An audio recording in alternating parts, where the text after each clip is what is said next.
Hola a todos, bienvenidos a un nuevo episodio. Ya sabéis que estoy presentando los capítulos del libro.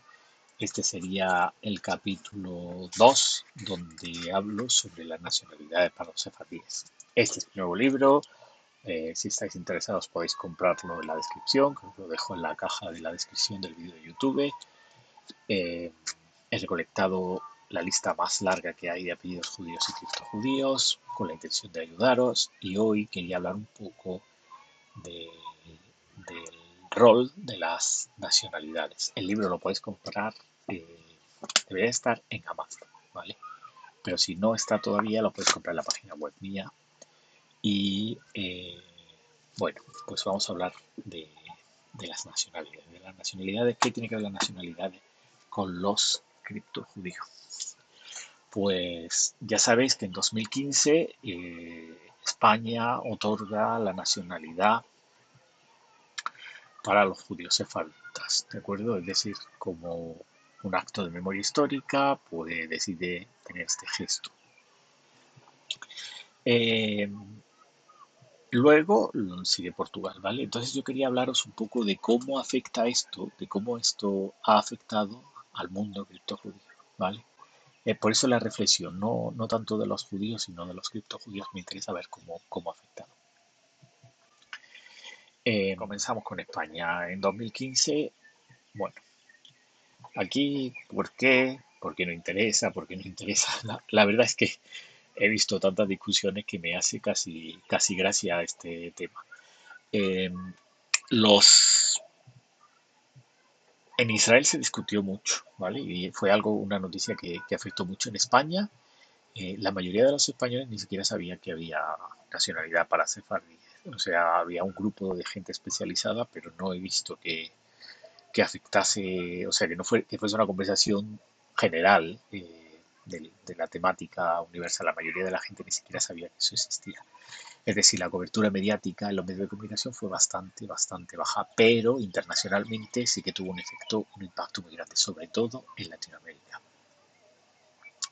Latinoamérica y también en Israel. O sea, claro, ¿por qué se llegó a esto? Yo recuerdo que estaba Gallardón de ministro y que Gallardón creo que tenía una relación con el Ángel de Budapest, que era un diplomático que había ayudado a los sefardíes, creo que era su abuelo, su bisabuelo o algo así. No me hagáis mucho caso, pero creo que había ahí una relación. Total, que parece que fue el ministro este Gallardón el que promovió, ayudó a promulgar con mucho esfuerzo de mucha más gente, de políticos, de abogados, aprobó la ley de 2015. Esta ley había un colapso porque en España existía y existe la Carta de Naturaleza, que le permitía, que está escrita en el Código Civil, que le permitía a los sefardíes o sea, obtener la nacionalidad, pero el problema era que había como mucha lista de espera y entonces se decidió aplicar esta ley en 2015 como para acelerar un poquito el proceso. Poco tiempo después, es Portugal, creo que a los 2 años o por ahí, la que decide implementar una ley parecida. Eh, Ahora recientemente creo que han terminado de abolirla, ¿vale? Es decir, los procesos que están abiertos, pero las leyes en Portugal para la nacionalidad se están volviendo mucho más duras. Eh, Aquí he visto de todo, ¿eh? Aquí, sobre todo, más que con Portugal, con España. Vamos a volver a la anterior porque había una especie de, o sea, entre los judíos, de que los judíos sefardíes, como que tenían miedo de pedir la nacionalidad, de que algo nos hicieron, que el dolor de la historia era mucho más grande. Eh, He visto libros contando cómo se sentían ellos, una catástrofe, en fin, bastante personal y bastante sentimental, de lo que significaba para ellos el gesto de que España les devolviese o tuviese este gesto hacia, la, hacia otorgarle la nacionalidad. Muchos de ellos hicieron la nacionalidad aquí con una startup. Ya sabéis, los israelíes que van súper rápido. Creo que la startup cayó y hay un montón de gente atrapada en el proceso también aquí en Israel porque se quedaron sin procesar la ley y la empresa ganó un montón de dinero, cayó, y a día de hoy hay un montón de gente que se quedó como que no van a pagar más dinero y se ha quedado sin la ley, cuando les pertenecía por ser judíos sefardíes. La ley tenía que probar que, o sea, tenías que probar que eras judío y que eras judío sefardí, que se hacía a través de una ketubá, de una carta de un rabino, de expertos en genealogía, que ya esto entramos nosotros. Vamos, yo y la empresa Raíces Judías, y bueno, pues era un proceso muy largo. Creo que a día de hoy todavía hay muchas de aquellas aplicaciones que duraron hasta el 2000, creo que 2021, 2022, con la extensión que llegó el COVID, no se podían presentar, dieron como un año más, un par de años más de extensión. Creo que era 2015, 2010 y 2021, creo que le dieron hasta 2022 o algo así.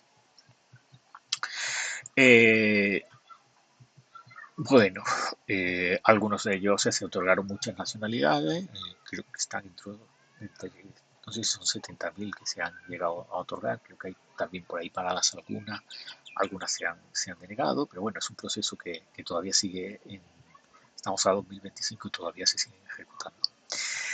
Ahora, la ley de naturaleza sigue existiendo en España, es decir, esa no está abolida, aunque la ley de sefardía está abolida, la ley por carta de naturaleza le pertenece a los sefardíes, es un proceso un poco más largo. Creo que tengo un vídeo también hecho de YouTube explicando un poco más esto de la carta de naturaleza, os invito a que lo busquéis en el canal, si os interesa. Eh, bueno, poco tiempo después llega Portugal.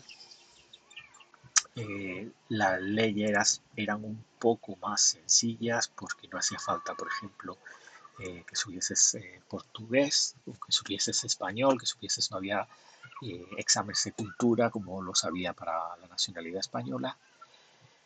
Y mucha gente decidió aplicarse por Portugal. ¿Qué pasó? Portugal cierra también, recrudece los requisitos y entre ellos impone el hecho de que tenías que tener bienes raíces o haber hecho muchos viajes antes de empezar el proceso de retorno a la nacionalidad, o sea, de pedir la nacionalidad portuguesa, lo que hace el programa que hace que se haga imposible, con lo cual hay un periodo de tiempo en el que era más sencillo, donde presentamos muchas solicitudes también para Portugal, también algunas de ellas todavía están siendo revisadas.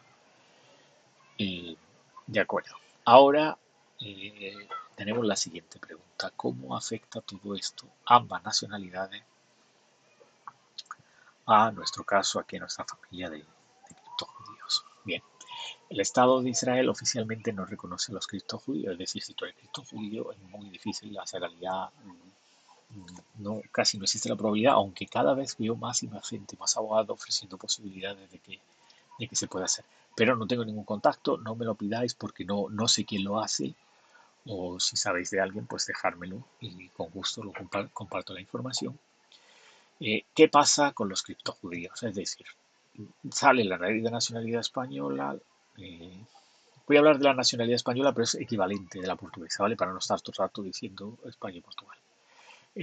Claro, las leyes en España no pueden hacer discriminación por motivos religiosos. Entonces, sí se le ofrecía a los judíos, por haber sido expulsados de España, los criptojudíos, es decir, todos aquellos que fueran capaces de probar que tenían un ancestro que hubiese sido judío en España, tenían derecho a la nacionalidad, ¿de acuerdo? Entonces ahí empezamos los genealogistas, ahí somos los genealogistas los que nos empezamos a volver locos sin parar y hacer estudios sin cesar para montar árboles genealógicos que prueben que son descendientes de los judíos y así de esa manera poder eh, solicitar la nacionalidad española. Claro, España a día de hoy lamentablemente se ha vuelto muy antisemita, pero históricamente ha hecho algo que el Estado de Israel todavía no ha hecho. Es decir, oficialmente reconoce a la existencia de los criptojudíos y legalmente eso tiene un efecto para poder solicitar una nacionalidad, cosa que el Estado de Israel todavía no ha hecho, ¿vale? Entonces, por muy antisemita que sea España, que con la noticia que nos llegan últimamente se está volviendo bastante complejo de, de poder digerir lo que está pasando en España, pero ha tenido un gesto hacia los judíos, ¿vale? E indirectamente hacia los criptojudíos que el Estado de Israel todavía no ha tenido. Entonces, voy a cerrar aquí la discusión, ¿de acuerdo? porque el próximo episodio quiero ver cuál es la relación entre Israel y los criptojudíos. Si te interesa, no te olvides de suscribirte, te puedes hacer miembro del canal y también puedes ayudarnos en la medida de lo posible. ¿De acuerdo? Muchas gracias. No te olvides de darle like y de compartir si te interesa el contenido de